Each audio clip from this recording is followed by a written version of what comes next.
This is the Lessons in Positivity videocast. Here's your host, Scott Peterson. We're back with another episode of Lessons in Positivity, and today's show is a really important message for a lot of athletes and coaches to hear. Our guest is Brent Sopel, who played in the National Hockey League for 18 years and was part of a Stanley Cup Championship team. But he was carrying around a secret. He was and still is dyslexic. And by carrying around this secret, it created multiple mental health issues for him, and it almost ruined his life. Now he's telling his story in hopes of encouraging young athletes experiencing similar issues to ask for help. His story is next on this week's Lessons in Positivity. We're joined by Stanley Cup champion from the Chicago Blackhawks, Brent Sopel. Brent, thanks so much for being here. You played in the league a long time. You played 18 years. You played on several different NHL franchise teams, but today I don't really want to talk about your hockey career. I know hockey fans would love to talk about that, but what you and I both want to talk to is about a new documentary that you have put together called Brent Sopel, Here to Change the World. And so, Brent, let's talk about that just a little bit. This documentary, where did the idea come from? And I don't want to get too deep into your story right away, but talk about that documentary and why it's important to you. Well, it's just getting the word out about what I've been through and, having dyslexia and my struggles. And, if I don't tell it the way I'm telling it, and being dyslexic, I'm not going to write a book. People are like, oh, you're going to write a book? Well, no, you're not going to really understand and go through everything. So Cameron TC, the producer, reached out to me, and, we started taping this in February, and obviously we're able to release it last week, but it's definitely something very important to me, because it's every kid that's struggling at this second as we're talking that I know, and I feel that pain for them.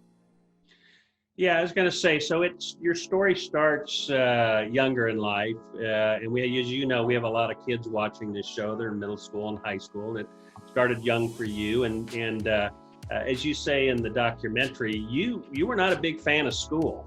Like, school was actually torture for you. And so talk a little bit about that as to why was it torture for you? Yeah, I didn't find out I was dyslexic till 10 years ago. So, you go to school for, 7 or 8 hours a day. And why would I want to go to somewhere where I struggle? And you struggle with the simplest things. And dyslexia is something you're born with. So we're born with our right brains wired differently. So, for teachers out there and parents and students, why would you want to go somewhere where you struggle all day long and you look to your left and your right of your peers and they're doing the simplest things called reading that you're struggling at? So that's why I talk about being a class clown and a bully. There's a reason why. And, if going to school is such a torture every day, and for dyslexics, we work twice as hard during the day at school, but it looks like we're not working at all. But our brains are working so hard that we're fried by the end of the day. So it's these simple things that are very hard to explain because it's in here. And the 3 words that I heard growing up, and dumb, stupid, and lazy, are things that you hear from your parents, from teachers, from other students, because they're not here and seeing, actually understanding what that struggle is. And that's why I'm telling that story. So hopefully more people will understand what we go through. Yeah, you tell a very emotional story about getting up in front of the class and having to read. And that just has to be horrifying for somebody who can't read. It's it's awful, and we've got teachers that still force kids to get up in front of class. That's torture. That's abuse. You have no idea how bad it is. And like I said, I relive that every day. When you stand in front of a class, first off, standing in front of people and reading or speaking to most of the population, they have a hard time with that. Right. Never mind reading when you struggle, so I'm reading words that aren't there and I'm messing up, and once I start messing up, then the kids start laughing, and then it's just the snowball effect. And again, I live it every day, and every time we do that to a kid, it just puts their self-esteem down so far that sometimes it never comes back. Yeah, and it's keeping a secret. It's like you didn't know you had dyslexia, but you were still kind of holding a secret back from everybody that's saying, I'm not trying to be a class clown here. I can't read, but it's also, as an athlete, as somebody who is a male athlete, it's probably hard to tell your friends, I can't read. Yeah, and there's some severities of dyslexia to very severe and to not, and so I'm going to take longer to read, and when I'm reading, if there's not words that sound the same, then I won't be able to get it. Or if I read something, I'm focused so much that I don't know what I'm reading. So it's amazing.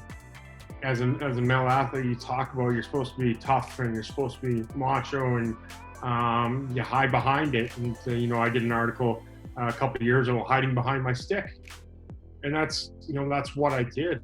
So I want to talk about that because hockey was a great outlet for you, because now you could go be yourself. Now you could do something that you knew you were good at, but at the same time, it was like, without hockey, I don't know what I am. Is that accurate? Oh, that's 100% accurate. And the way I describe hockey, it wasn't a sport. It wasn't a job. It was a lifeline. So it was the only thing in the world that I could get my self-esteem. So as a kid, I was on that ice no matter what time, whenever, how cold, how warm, whatever it is, because that was the only place I knew where I didn't have to do a math question and Sam ran 10 miles. No, I didn't have to worry about that. I didn't have to worry about reading. That was my world. And when you took that world away from me, my life came crashing down. Yeah, you were famous for playing through a lot of injuries. Like, you can probably tell everybody more about what you broke, but it's almost like, what didn't you break in the time you were hockey? And a lot of that was driven by, I'm afraid to get off the ice. Oh, 100%. I always say it was, I was completely afraid of the real world. And so I would have no problem breaking, I'm breaking fingers and breaking hands and breaking wrists and playing through it and playing with casts or broken foots and, broken ankles. I play with them all the time. And, I'd rather be in pain and then, deal with the real world. And the corporate America, they don't, for dyslexics, it doesn't work, so I'd rather go through that pain any day than deal with the real world, was how I grew up. Yeah, and you even said, I heard you say in the documentary that without hockey, you're not sure you'd be alive. Oh, 100%. And I'm a firm believer in that. And, again, would I know I have dyslexia? Because I got diagnosed when my younger daughter was struggling with reading. We took her into neuropsych and got her tested 10 years ago. So that's how I got. Would I know that? Where would I be today? Yeah, I still don't think I'd be here on earth with, without hockey. I had no outlets. I had no place to get a self-esteem. So what do you have in life if you don't have any self-esteem? I don't care, who you are, a genius, how smart you are, how talented you are. If you don't have that self-esteem in who you are as a person, what do you have? Yeah, I find it so interesting that it was your daughter's diagnosis that actually kind of brought the light bulb to you to say, oh, I'm not the only one, and also then you did some more statistical research on this and found out there are a lot more people with dyslexia than we think there are. Yeah, I don't think I ever heard the word dyslexia until that day I walked in that neuropsych for my daughter's results, and her answers, I'm like, oh, that's me, that's me, that's me. And that's how the conversation started, for my diagnosis. And that's when I started obviously doing some research and understanding. And this happens quite a bit. Last statistic I heard, that was 40 million adults in the US have it, 2 million know it. Wow. Yeah, that's a staggering thought and I know that what you're doing now, one of the things you want with your foundation is to kind of bring that to light. And that's a hard thing to do, because if 40 million people have something and only 200 or 2 million of them know it, that's a huge gap, isn't it? Yes, and that's the tough part. And I think myself personally, let about 20% of the population in the world actually really know what dyslexia is. Everybody thinks it's just flipping your B's and D's, and there's way more to that. And I focus on that self-esteem that I was touched upon. But if only 20% of the world knows it, there's still 80% that don't. And when you're talking about something that's 1 in 5, and it's hereditary. And I always compare it to autism, and just because everybody knows what autism is, and that's 1 in 65, and it's not hereditary. Dyslexia is 1 in 5. So if you're a parent or you're a teacher, or think how many do you have in your class? Brent, when did you decide that you felt comfortable with telling your story? It was a long process. Honestly, I had to get sober, and after my hockey career ended, I was loving drugs and alcohol, and I had family and friends that threw me in rehab, and if it wasn't for them, I wouldn't be here. And I had to get sober, and I had to be okay with who I was and how God made me, and made me struggle, with reading, but excel at other things. And so that was truly the first process of being able to come out and have this conversation that you and I are having. I had to be okay with who I was. Mm-hmm. And yes, as us dyslexics, struggle with the simple things as reading, but we have, such a thought process completely different than everybody else, and excel at other things, that other people don't. And my hockey career lasted as long as it did, definitely because of my dyslexia. So, first and foremost, I just had to be okay with who I was, and drugs and alcohol was preventing me to be there. I was just burying those feelings and hiding from it. So at the end of the month, almost 4 years sober. So that was the turning point of why I am okay with telling the story the way I am.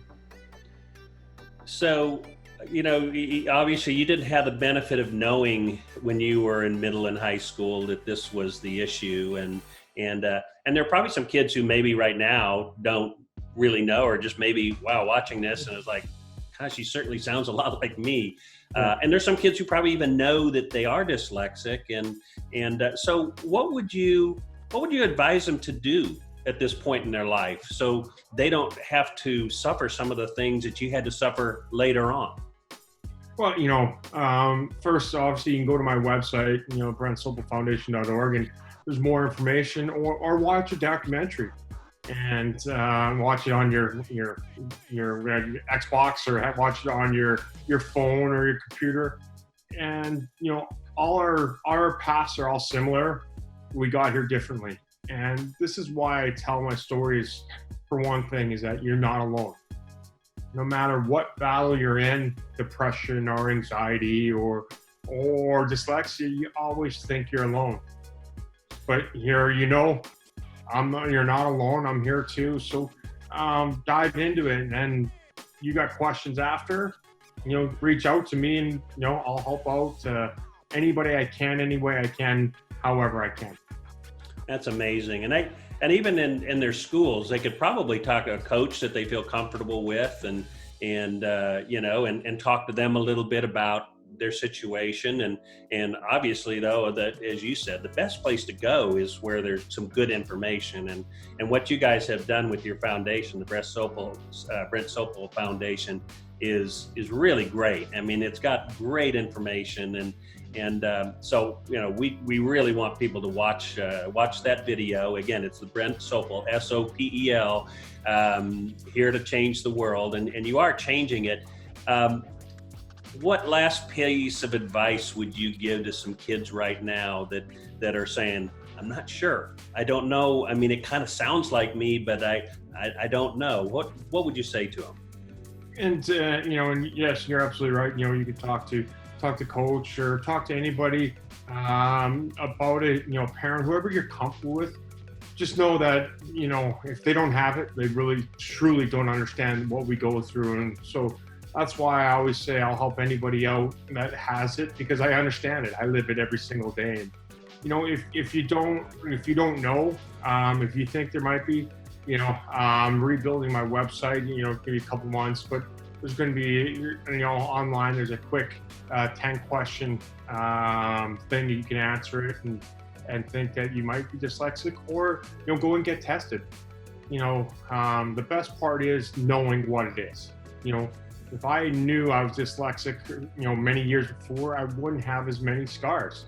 Yeah, I still have scars. All over the world's a tough place, but I wouldn't have as many. So the earlier you find out, like my daughter was in grade 2, she just graduated high school, going to college this year because we found out. So if you know you're dyslexic, it's okay. It's a great thing. We just learn a little bit differently. And the way I say it's a learning difference, not a learning disorder, but the world's not educated enough to know the difference. Well, thanks so much for taking the time to speak with us, Brent. We wish you all the best, and we know this is something that this is more your legacy than your hockey. And I know that's hard for most athletes to ever say, but you really don't want your legacy to be about hockey. No, and I appreciate everything you do, and the way you guys are telling these stories are amazing. And hockey's given me a platform for us to have this conversation, but that's not what I want it to be. And 100% my legacy, dyslexia, saving and helping a kid's life, it's just what I get out of that compared to what I get of winning the Stanley Cup or ever playing hockey. It doesn't even compare. Well, thank you, Brent. And again, watch Brent Sopel, here to change the world, wherever you can get your content. We're so appreciative of Brent sharing his story with you. It's hard to explain just how courageous it is for someone to tell a story like that. But he was willing to do this to help anyone who might be experiencing the pain of keeping their mental health issue a secret. Please share this episode with as many young athletes as you possibly can. And if you would like to watch some of our other previous videocasts, they're all available in the video section of our website at positiveathlete.org. And if you're interested in reading some inspirational stories of high school positive athletes, we'd love for you to check out our new book, The Positive Athlete. You can purchase the book on our website, which again is positiveathlete.org. Thanks again for watching, and we'll see you again next time on Lessons in Positivity.